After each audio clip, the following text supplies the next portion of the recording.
사람들이 사는 걸 보면 공통점이 있습니다. 그냥 사는 것 같은데 그냥 사는 사람은 사실은 한 사람도 없습니다. 막 사는 것 같아도 막 사는 사람은 한 사람도 없습니다. 이렇게 이야기할 수 있는 것은 사람들은 느끼는 대로 삽니다. 내 마음, 내 감정에 느끼는 대로, 그래서 느낌대로 살죠. 또 어떤 사람은 생각하는 대로 삽니다. 이성적으로, 논리적으로 생각하고 합리적으로 생각해서 살아가는 사람, 그래서 이해하는 대로 살아가는 사람이 있습니다. 어떤 사람은 의지를 가지고 결단하는, 그래서 결단에 따라서 결단하며 결단한 대로 사는 사람이 있습니다. 그래서 사람은 마음 먹기에 달렸다 하며 그 마음을 굳게 하고 결단을 하고 의지를 가지고 살아가는 사람입니다. 근데 어떤 사람은 이 세 가지가 균형 잡힌 사람이 있는가 하면 균형은 잡혔는데 그 힘이 낮은 사람이 있고 그 균형은 잡혔는데 높은 사람이 있습니다. 또 어떤 사람은 이 감정이나 지성이나 의지, 이 세 가지 중에 하나가 강한 사람이 있습니다. 그래서 감성이 강한 사람은 감성이 풍부하고 감성적인 면이 많아서 감성적으로 살아갑니다. 그리고 이 논리와 지성이 발달한 지적인 사람은 아주 감성 그리고 의지보다도 논리적이고 지성적이고 합리적으로 판단하고 생각을 합니다. 그 사람이 이 세 가지가 어느 게 강하느냐에 따라서 또 특징들이 다 나눠집니다. 그러니까 높고 낮음, 균형, 또 이 세 가지가 어느 게 성숙되어 있느냐에 따라서 인생의 모습은 다양하게 나타나게 돼 있습니다. 근데 이걸 그냥 하나로 이야기하면 지적인 것과 또 감성과 의지를 그냥 하나로 합치면 그것을 인격이라 그렇게 이야기합니다. 그러니까 사람은 자기가 말하는 거나 행동하는 거나 살아가는 모든 모습은 다 자기 인격의 반영입니다. 생각하든 생각하지 않든 의식하든 의식하지 않든 다 자기 자신의 인격의 반영이에요. 내가 어떻게 생각하는지, 어떻게 느끼는지, 어떤 의지를 갖고 있는지, 이게 조화를 이루어서 살아가는 삶, 이게 인격이라는 것이고 그게 표현된 것이 우리의 삶입니다. 이렇게 인격이 있는가 하면 그 인격을 가지고 사는 사람이 있는, 인격을 가지고 사는데 사람에게는 이거 말고 또 있습니다. 직관이라는 게 있죠. 직관. 그냥 논리적이지도 않아요. 감성적이지도 않아요. 그런데 그냥 직관적으로 이렇게 마음에 느끼는 게 있습니다. 감성과는 좀 다릅니다. 그런데 이 직관은 여성들이 많이 발달했어요. 남성들은 그냥 논리적으로 이해만 돼야 되는데 여자는 논리적으로 설명을 할 수 없는데 그냥 느껴. 그냥 직관적으로 느끼는 거야. 그래서 여자들이 그 한마디 툭툭 내뱉어도요, 그게 그냥 얘기하는 게 아니에요. 직관이라는 게 있어서 그래요. 근데 이 직관이라는 게 상당히 다 옳은 건 다 맞는 건 아니지만 상당히 맞습니다. 또 어떤 사람은 육감 가지고 살죠. 그런데 우리에게 더 중요한 게 있단 말이죠. 인격적으로 살기도 하고 육감 가지고 살기도 하고 그리고 우리가 직감을 가지고 살기도 하는데 우리에게 살게 하는 한 가지 또 다른 모습이 있는데 그게 영감입니다. 영적인 감흥. 하나님과 교제하며 하나님과 만나며 하나님의 말씀을 통해 가르침받고 하나님의 영이 내게 깨닫게 하시고 알게 하시고 느끼게 하시고 보게 하시고 꿈꾸게 하시고 갖게 하시는 이 힘, 바로 이 영적인 능력, 영감을 가지고 살아갑니다. 어떤 사람은 그래서 영감이 뛰어난 사람은 하나님과 깊은 교제 속에 영적인 삶을 살기도 하고 어떤 사람은 신앙의 삶을 살지만 직관이 뛰어난 사람이 있어서 영적인 거, 인격적인 것보다 직관을 가지고 얘기해요. 다른 판단보다 내가 그렇게 느끼는 거 가지고 살아요. 어떤 사람은 육감 가지고 살아가는데, 여러분 이게 또 자꾸 섞여서 사람의 나타나는 모습이 다양하고 복잡해요. 여러분 오늘 이 모든 것들이 다 합쳐서 표현되는데 그것을 인격이라고 얘기하는 거예요. 인격, 성령, 육감, 직감, 이걸 다 합쳐서 나타나는 표현이 인격이고, 인격이 한 성품으로 나타나는, 성격으로 나타나는 성품을 얘기해요. 성품. 여러분 오늘 사람들이 지정이 어떻게 생각하고 느끼고 판단하느냐, 이게 성령의 도우심을 받고 직감의 도움을 받든 육감의 도움을 받든 이 인격이 어떤 인격이냐, 다시 얘기하면 이 인격, 나의 표현, 내 자신이 어떤 존재냐에 따라서 삶은 달라진다. 나를 어떻게 판단하고 나를 어떤 존재로 여기느냐에 따라서 인생이 달라지는 겁니다. 오늘 본문의 말씀은 바울이 나는 어떤 사람이다, 나는 이런 사람이라고 자기 존재에 대해서 고백하는 이야기예요. 바울은 자기 자신을 어떤 존재라고 고백하고 있을까요? 그래서 나는 이런 존재라고 하는 게 바울의 삶을 어떻게 살게 만들었을까요? 오늘 우리 모두가 다 함께 바울을 통해서 오늘 하나님이 나는 어떤 존재인 것을 가르쳐 주시는 이 말씀을 통해서 우리의 자아상과 우리의 인생에 믿음의 사람으로 더욱 굳게 서서 세상을 이겨 살아가는 성도들이 될 수 있기를 소원합니다. 바울은 자기를 뭐라고 얘기했을까요? 어떤 존재라고 얘기했을까요? 37절 말씀에 이렇게 고백했어요. 이 모든 일에 우리를 사랑하시는 이로 말미암아 우리가 넉넉히 이기느니라.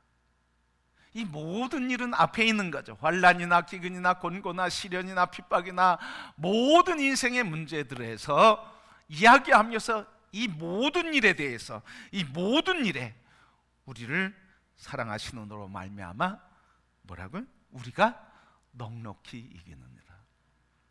바울의 자아상은 뭐예요? 넉넉히 이기는 자아상. 어떤 문제를 만나도 나는 어떤 존재라는 거예요? 이기는 자라는 거예요. 다시 이야기하면 어떤 인생의 문제가 나를 공격한다 할지라도 그 문제가 나를 이길 수가 없고, 문제들이 나를 이길 것들이 아무것도 없고, 그러므로 나는 어떤 문제가 내게 다가와도 나는 이기는 자다. 승리의 자아상이 있었어요. 오늘 바로 이렇게 승리의 자아상이 있으니까, 나는 넉넉히 이기는 자라고 하는 자아상이 있으니까 그가 온갖 환난 속에서도 담대할 수 있었어요. 그에게 죽음의 위협들이 많이 있었습니다. 매를 맞는데 그 바울이 고린도후서 11장에 표현한 거 보면 세 대에 하나의 감한매를 세 대 맞아, 3번 맞았다는 거예요. 그러니까 40에 하나를 감한 매를 3번 맞았다고 하는 건데, 그래서 한 번 맞을 때마다 39번을 맞았다는 거죠. 이걸 3번 맞았다는 거예요. 그런데 이 채찍을 맞을 때 이렇게 채찍 때릴 때 그냥 채찍이 아니라 끝에 이렇게 쇠사슬처럼 이렇게 조각들이 있습니다. 그러니까 때리면 그 끝에 살점이 찢겨지는 거예요. 이거 맞고 살아나는 사람, 온전한 사람이 별로 없는 거예요. 그러니까 바울이 이 매를 맞을 때는 무슨 위협이? 죽음이 찾아오는 거예요, 여러분. 죽음. 바다에 배가 파손됐는데도, 그 파손 앞에서 물에 빠져 죽는데도 그 죽음 앞에서도 뭐라고 얘기합니까? 사망아, 너의 승리가 어디 있느냐? 사망아, 네가 쏘는 것이 어디 있느냐? 우리 주 예수 그리스도로 말미암아 우리에게 승리를 주신 하나님께 감사하노라. 아니, 죽음의 위협 속에 있는데, 죄의 죽음 속에서도, 물리적인 죽음 속에서도 바울이 고백하는 건, 사망아, 네가 나를 이길 수 있느냐? 이길 수 없다는 거예요. 그러니까 이 넉넉히 이긴다고 하는 믿음이 있으니까, 이 확신이 있으니까 죽음이 찾아와도 두렵지 않은 거예요. 그것만이 아니라 질병 앞에서도 그는 담대히 이렇게 얘기했습니다. 내 능력이 약한 데서 온전하여짐이라. 그러므로 도리어 크게 기뻐함으로 나의 여러 연약한 것을 자랑하노라. 아니, 연약한데 그 연약한 것 때문에 자랑한대요. 우리는 연약하면 어떻습니까? 연약한 문제가 있어요. 그 문제 때문에 다른 사람이 그걸 나를 비난해요. 그것 때문에 비판해요. 그것 때문에 실수해요. 그러면 우리는 어떻습니까? 내가 실수하지 말아야지, 조심해야지, 더 내가 준비해야지, 책 잡힐 걸 하지 말아야지. 아주 그래서 어떻게 합니까? 내가 완전해지려고 그래. 다른 사람에게 틈을 보이지 않고 완벽해지려고 그래. 그게 인간이에요, 여러분. 근데 바울은 그렇게 얘기하지 않았어요. 그렇게 하는 사람은 늘 근심입니다, 두려움입니다, 염려입니다. 왜? 내가 실수하면 어떻게 하나? 그런데 바울은 실수하고 연약한 것 때문에 뭐라고요? 내가 연약한 것을 자랑한다. 왜요?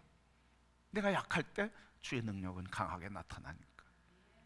주님이 역사하시는 삶을 사니까 내가 연약한 것이 내 단점이 되고 문제가 되고 비난거리가 조롱거리가 된다 할지라도 나는 그 연약함 때문에 주님의 능력이 더 능력으로 나타나고 역사하니 나의 연약함이 주님의 능력을 나타내는 통로가 되는 나는 연약함을 자랑한다. 그래서 나의 연약함에도 불구하고 주님의 능력이 나타나는 것을 나는 감사하고 찬송한다. 왜 여러분? 이런 연약함에도 불구하고, 내가 쓰러짐에도 불구하고, 내가 약점이 있음에도 불구하고 주님께서는 그것을 통해서 나를 넘어져도 다시 일으키고 살리는 은혜를 주신다고 하는 걸 믿기 때문에, 넉넉히 이기는 믿음이 있기 때문에 그것을 감사할 수 있었습니다. 굶주림 속에서도, 궁핍함 속에서도 그는 날마다 감사할 수 있었어요. 빌보서 4장 13절 말씀 11절부터 쭉 보면 풍부에 처할 줄도 알고 가난에 처할 줄도 알고 부족함이 많이 있었지만 그러나 이 모든 일을 통해서 일체의 비결을 배웠는데, 그 일체의 비결이 뭐냐? 내게 능력 주시는 자 안에서 내가 모든 걸 할 수 있다. 여러분, 바로 이렇게 넉넉히 이긴다고 하는 믿음을 가진 사람은 죽음 앞에서 담대한 거예요. 질병 앞에서도 담대한 거예요. 연약한 자기의 약점 앞에서도 담대한 거예요. 그리고 질병과 인생에 만나는 모든 문제 속에서도 담대하게 살아가는 줄 믿습니다. 왜요? 여기에 내가 넉넉히 이긴다고 하는 자상과 믿음이 있기 때문에 그래요. 여러분, 바로 이렇게 넉넉히 이긴다고 한 것, 죽음 앞에서 난 두려워하지 않고, 질병 앞에서 두려워하지 않고, 나를 둘러싼 모든 문제 앞에서도 두려워하지 않는다고 하는 이 바울의 자아상의 사실 본체는 뭡니까? 죽어도 두려움이 없어요. 왜? 왜 두려움이 없습니까? 넘어져도 두려움이 없어. 왜요? 죽어도 주님이 나를 다시 살리실 것이니까. 무슨 신앙입니까? 부활의 신앙. 넉넉히 이기는 이 신앙은 바로 부활의 신앙. 예수 그리스도가 죽어도 하나님 다시 살리시는 부활의 역사를 믿는 믿음. 내가 넘어져도 죽어도 내가 다시 살아날 것이고, 주님은 나를 일으킬 것이고, 주님은 나를 다시 승리케 할 것이라고 하는 이 부활의 신앙. 바로 부활의 신앙은 누굴 믿는 겁니까? 예수 그리스도를 믿는 거예요. 그러니까 예수 그리스도를 믿는 믿음이 바로 나는 죽어도 넉넉히 이기느니라. 예수 그리스도가 부활하셨으니 내가 문제 속에 있어도 나는 넉넉히 이긴다고 하는 고백을 할 수 있게 되는 겁니다. 성도 여러분, 이런 사람을 이길 사람은 없어요. 죽어도 이기고, 죽어도 살아나고, 죽어도 나는 하나님의 은혜 안에서 승리한다고 하는 사람이 무서운 사람이에요.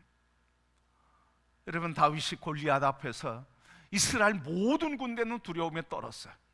근데 이 소년 하나, 양치기 소년 다윗 하나만큼은 뭐라고 합니까? 너는 칼과 창과 검을 가지고 나오지만 나는 만군의 여호와의 이름으로 나가노라. 돌물매 가지고 나가면서 담대할 수 있었어요. 왜 여러분? 하나님, 그분이 내가 이거 던졌는데 어디 맞아야 이 골리앗을 죽일 수 있습니까? 이 정수리 맞아야 되잖아.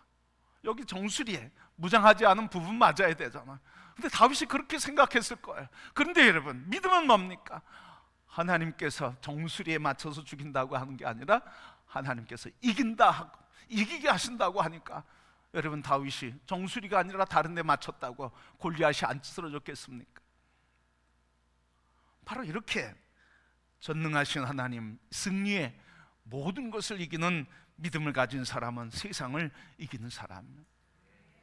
오늘 성도 여러분 어떻습니까? 만나는 모든 문제에 대해서 넉넉히 이기는 자임을 믿습니까? 그 믿음으로 담대하십니까? 그 믿음으로 죽음 앞에서도, 질병 앞에서도, 가난과 곤고와 실패 속에서도 담대하십니까? 바로 그 담대케 하시는 예수 그리스도로 인해서 우리가 그 믿음으로 살게 되는 줄 믿습니다. 오늘 우리 모두에게 이 시간 모두가 이렇게 다시 한번 하나님을 찬양하며 고백할 수 있게 되기를 축복합니다. 나는 세상을 넉넉히 이기는 자다. 아멘. 우리 한번 고백합시다. 나는 세상을 넉넉히 이기는 자다. 아멘. 우리 서로 축복합시다. 우리는 세상을 넉넉히 이기는 자가 되었습니다. 예수 그리스도 안에서 넉넉히 이기는 자가 되었습니다. 넉넉히 이기는 자가 되었습니다.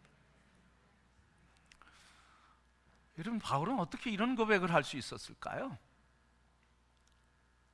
어떻게 이런 고백을 할 수 있었을까요?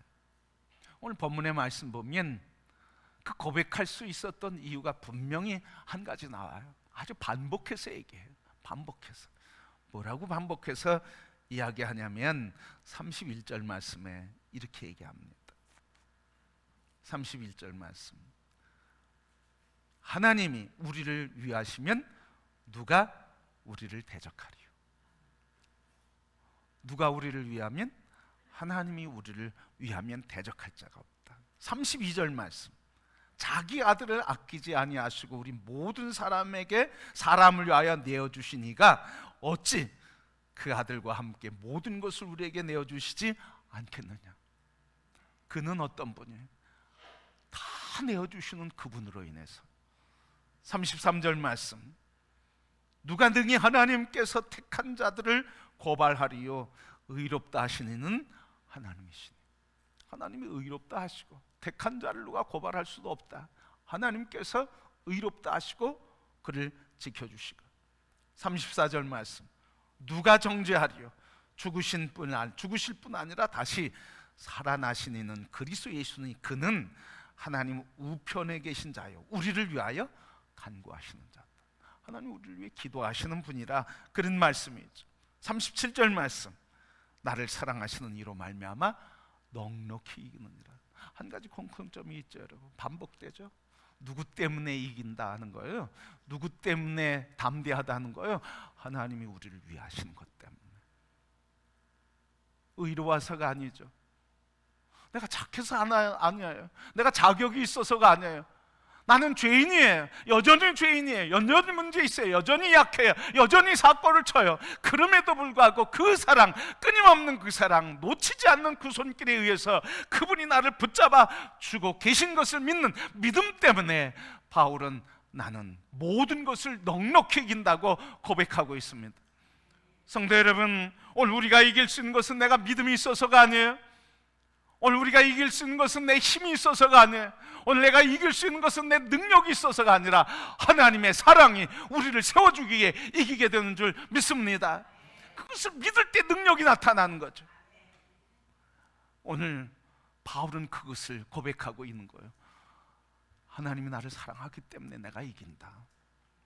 하나님 나를 택하셨기 때문에, 버리지 않기 때문에, 별로 내주시기 때문에 내가 이긴다. 그가 나를 위해 기도해 주시기 때문에 내가 이긴다고, 그가 나를 사랑하시기 때문이라고 고백하고 있습니다. 여러분, 사랑받는 게 얼마나 행복합니까? 사랑받는 게 참 행복하죠. 사랑받고 계십니까? 행복하십니까? 제가 초등학교 때요, 5학년 때 저희 집 붙어서 사는 친구 같은 학년이 있었습니다. 여자 같은 친구, 여자 친구 한 반에 같은 친구인데 여자 친구가 이미연이라는 아이예요. 근데 어느 날 같이 그 집도 우리 집도 서로 왔다 갔다 해요. 같이 왔다 갔다 하면서 같이 뭐 놀기도 하고 먹기도 하고 이렇게 지냈는데 어느 날 그렇게 얘기하더라고요. 야, 광수야, 저기 있잖아, 최상란이라는 애가 너 좋아한대.